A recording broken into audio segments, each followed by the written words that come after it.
Good morning, everyone. Today is August 16th, 2022. It is 8:53 a.m. and this is episode 416 of 413 Sportstalk. Glad to have you with me as I am overlooking the Connecticut River, and the La Fitness is on the side of me, dispensary right there. So it looks like I can hit everything. I can get some good pictures on the river. I can go to La Fitness and even though today is an off day, I can let's go do something on my legs or whatever. Other than that, and then go to the dispensary right afterwards to reward myself for all my hard work. Anyway, a lot of these little annoying ass flies in the area, so bear with me as far as recording is concerned. They don't look like they're an issue. Because I'm up high, so we can't have any distractions. Anyway, Tuesday, August 16, 2022. Today, amongst the scores, we have the second half of the Way Too Early series, as I have the continuation of the first round. Picks 17 through 26 because there was a technical difficulty and we cannot access the rest of that page right now for some reason. Might have to do with the fact that my phone I had those issues yesterday, so that remains to be seen as of now. Anyway, what is going to happen now is episode 416. And we're starting with LA Dodgers pitcher Walker Buehler to have season-ending elbow surgery. He was 6-3 with a 4.02 ERA. Alabama Crimson Tide topped the AP poll for the 9th time. The top 5 schools are number 1 Alabama, number 2 Ohio State, no surprise. Number 3 Georgia Bulldogs, wow, a little bit of shade for the national champs. Number 4 Clemson Tigers, who had great defensively. A lot of guys that are going to go in the first round this year. And Notre Dame is good on both sides of the ball, as is Clemson too, coming in at number 5. Something else college football related, you gotta keep going, right? Sure. I appreciate it. LSU quarterback Miles Brennan no longer plays college football. Started early in 2020, but could not fight off a hard last 2 years of multiple injuries. He announced his decision early yesterday afternoon. He is no longer playing with the team. Atlanta and Miami are going to host the college football playoff series. Atlanta is going to have it in 2025 and Miami in 2026, home of the Hurricanes. So that's where the national championship game is going to be played in both those respective seasons. Texas Rangers were a little bit pissed off. They fired manager Chris Woodward amid a season of dissatisfactory progress. And I'm not sure how else you say it. About the Texas Rangers, who had all the firepower and everything going into the year. Honestly, I'd be a bit upset too. And finally, as you might have already saw this morning, Western Mass Sports returns. And we're going to start with Western Mass Sports right now as we just finished the news. The Excel Academy 7 vs. 7 tournament. Every year I have my take on this. Here we go. It's that time of year again that the teams have started to get ready to come together. August 19th, all camps are open and the season has begun. But right now we are talking about a huge special group of guys. Ones whose dreams and goals intertwine with the thoughts of the current moment and their respective football careers going down the line. Like always, as the summer draws close, it's to the end, and school gets ready to come around. XL Sports Academy 7-on-7 League held its playoff tournament Tuesday night at Minnechaug. This was last week. Golden Eagles took home the championship, defeating Minnechaug in the final game of the tourney. Central's quarterback coach, or as I like to call him, the QB guy, Tommy Guy praised the Golden Eagles for their hard work throughout the summer and how dedicated each and every player has been to the team's program. For Guy, the players' personal commitment to not just maintaining their fitness, good grades, but to train and strengthen themselves before the school year starts is a testament to the high expectations that are set when playing for Central, when you're part of that Golden Eagles brotherhood. Coach Guy said in quotes, these guys know to earn a spot at Central, you have to work really hard. He also went on to say you have to be ready when the fall comes, and this is a direct quote from Coach Guy. Now back to what I was saying. A guy who I think we all need to have our eyes on as the season starts and goes along has to be Central Golden Eagles wide receiver Kevin Jackson, one of the standout players this summer. As we were talking about earlier, he is an integral piece to Central's winning of the tournament. Central lost key contributors on offense from last year's team, including the great Joseph Griffin, who is now a BC Eagle. Glad he made that decision. That BC offense with Phil Jerkovich at quarterback is going to be something crazy. Yeah, but anyway, as a senior, standing 6 foot tall, weighing in at about 170 pounds, Jackson has the size, the experience, those 2 championships underneath his belt, to step up for this team and showcase his capabilities throughout the summer. And I think it is safe to say that Kevin Jackson is going to have a lot more than just eyes in Western Mass. 413 Sportstalk fans, football fans alike, Central Golden Eagles fans can have a lot more eyes than that. This kid Kevin Jackson is going to have national attention this year, and I'd be willing to bet any amount of money on that. This kid is going to go to a good school, and just like a lot of his teammates with William Watson III, a lot of those boys are going to the NFL. Let's just call it what it is.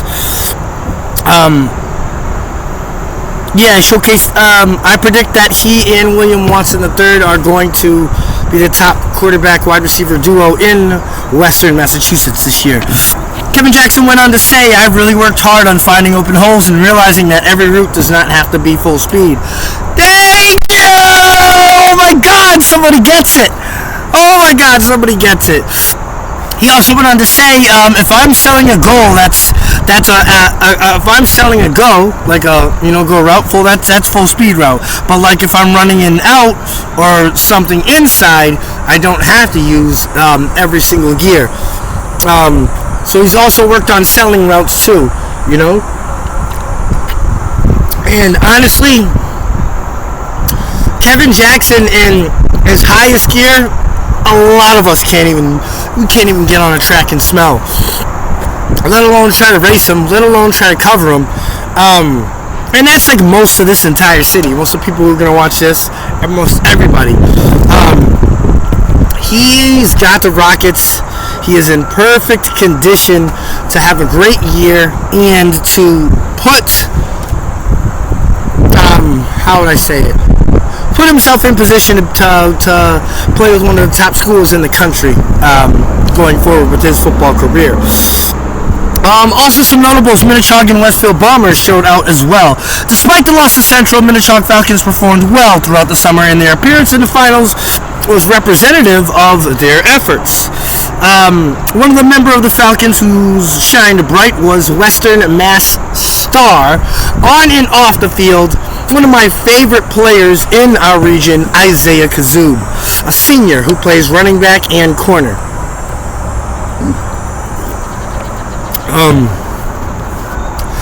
The quarterback guy praised Kazoob for his versatility as a receiver and noted how Kazoob became one of the primary passing targets for Minnetonka. His quick feet and acceleration made him a difficult cover, but his work after the catch is really what grabs your attention and sets him apart from a lot of the other school workhorses in Western Massachusetts. Isaiah also stated that this year, I feel like I have taken a jump in my awareness of people around as I'm catching the ball. I think a good part of that comes from the two-sport thing. I got a lacrosse coach that has preached some wisdom on me with the catch and curl. It's just about being a little more elusive and slippery after the catch. And his good work is starting to pay off, and it's only going to get better. In the lead up to the final game, Minichog defeated Agawam in the semifinal, while Central defeated the Westfield Bombers. The Bombers' sophomore wide receiver Cash Kelly had a stellar performance during Westfield's run to the semifinals on Tuesday, putting his speed, acceleration, and I will make you miss on every single touch. That is it for Western Mass Sports. It is back. It's back for the rest of the year, so celebrate and be happy. Now we're moving on to the rest of that NFL draft. Again, I had originally promised pick 17 through 31, but because of technical difficulties, we are doing pick 17 through 26. Let's start right off. Anthony Richardson, quarterback from Florida. This is a guy who I've been in contact with. He's one of my favorite players in college football. He does something that I've never seen a quarterback do in my life. This dude is literally Derrick Henry as a quarterback, but just faster, with more athletic. And not saying something because King Henry's fast and athletic as well. This quarterback right here, Anthony Richardson, looks for contact. He looks to beat the shit out of you as soon as he has the ball. And I appreciate our conversations. Just shout out to you, Mr. Richardson. If you see this, 413 Sports Talk says what's up. There are many potential outcomes for my guy, Anthony Richardson. In one outcome, he's a top 3 pick. There's also an outcome where he doesn't take the desired leap in return for his redshirt junior season, which I think he should do. The middle range is where the possibilities start to multiply, but I'll let you know what I think he should do. If he at least shows some progression, he can easily declare and go first round with the natural ability that he has. I shit you not. And a team like the Colts, who has Matt Ryan in place to help develop Richardson, could be willing to take the risk. It's not a risk. This guy's a franchise quarterback. Come on. After this season, that will cement him and solidify that first-round draft status, I believe. And number 18, Vikings take Noah Sewell, a linebacker out of Oregon. While Eric Kendricks is still in his prime, the Vikings could be wise to add a worthy complement to the linebacker corps. And Noah Sewell's skill set is that of Eric Kendricks. Eric Kendricks is a playmaker in coverage, where I think this is somewhere where Sewell's not really as adept as Eric Kendricks, but that is something that comes with teaching and gets better over time. Number 19, Arizona Cardinals take Quentin Johnson, wide receiver from TCU. Yeah, I know I mocked him going to Green Bay a whole shit ton, but I'll admit it, this is a bit of an indulgent pick for the Cardinals, who have larger needs elsewhere, but A.J. Green is past his prime, and DeAndre Hopkins just turned 30 years old with the 6-game PED violations suspension while coming off an injury. Soon, the Cardinals may need to add more size and playmaking ability at wideout and mold of players like Green and Hopkins. Quentin Johnson gives them exactly that. Number 20, Baltimore Ravens, wide receiver Josh Downs, out of North Carolina. Past Rashad Bateman, there isn't a lot of certified utility in the Ravens wide receiver room. In fact, Bateman has something to prove in 2022, which bodes well for Ravens fans, for Lamar Jackson, who's really having something to play for this year as well. Baltimore needs to invest in more wide receiver talent, and luckily for them, they'll get their chance at the 2023 NFL Draft with Josh Downs. In particular, is exciting to fit in their offense. They can use him in motion with his elite explosiveness. Breathe in space or put him in the slot where he can manipulate the defensive backs with the throttle control and separation with ease. So he doesn't have to go full speed ahead, just like our homegrown wideout Kevin Jackson. Excuse me. Number 22, Cincinnati Bengals, Isaiah Foskey, edge rusher out of Notre Dame. The Bengals wouldn't have reached the Super Bowl without an offense led by Joe Burrow and Jamar Chase, but the defense was also a key cog in the ascent. If Cincy wants to maximize the chances of getting back, they can't neglect the pass rush unit. Trey Hendrickson's a top-flight starter, as I named him in one of my lists earlier in the year, but they could use a surefire impact player across from him to kind of help him. Isaiah Foskey fits the mold, and with his mix of explosiveness, length, and high motor energy, that mix led him to amass 10 sacks and 6 forced fumbles in 2021, a number he could double going forward. Number 22, Houston Texans from Cleveland take Miles Meyer, tight end for Notre Dame. 23, Dallas Cowboys take Jordan Addison, a wideout from USC at 23. 24, Los Angeles Chargers, Henry Tua, linebacker from Alabama. Seattle Seahawks from Denver take Tyler Van Dyke, quarterback from Miami, just like as the mocks I was talking about yesterday. And finally, the Miami Dolphins take safety from Boise State to J.L. Skinner. Bijan Robinson comes off the board for them. He won't be available around 26, and that's not going to be all true because Miami's not going to have a first-round pick this year. Sorry. And just like I said before, due to technical difficulties, we had to end the list kind of here, make it choppy because some pages were missing. Anyway, that's it for the NFL, NCAA, whatever you want to call that. Let's talk Major League Baseball. Doubleheader, Cleveland Guardians over the Detroit Tigers 4-1, and in the second game, Detroit returned the favor, winning 7-5. Philly 4, Cincinnati Reds 3, Miami 3, San Diego nothing, Washington 5, Chicago Cubs 4, Tampa Bay Rays 4, New York Yankees nothing, Baltimore 7, Toronto 3, Atlanta 13, New York Mets 1, Minnesota 4, Kansas City 2, Texas 2, Oakland 1, Chicago White Sox 4, Houston 2, and the LA Dodgers over Milwaukee 4-zip, Seattle 6, Los Angeles Angels 2, and San Fran 6, Arizona Diamondbacks 1. And that is it for episode 416 of 413 Sports Talk. I'm your host, Raheem Escalay. We love you all, wishing up health, wealth, and success. We will see you tomorrow with episode 417. Expected to be kind of short and to the point. We have WNBA playoffs starting tomorrow, so we got breakdowns and all that was promised. That comes with the WNBA as well. This is Radio Raheem Escalay signing out. Give you a little picture of where I'm at right now. Boom. We'll see you tomorrow with episode 417. Hope everybody has a great day.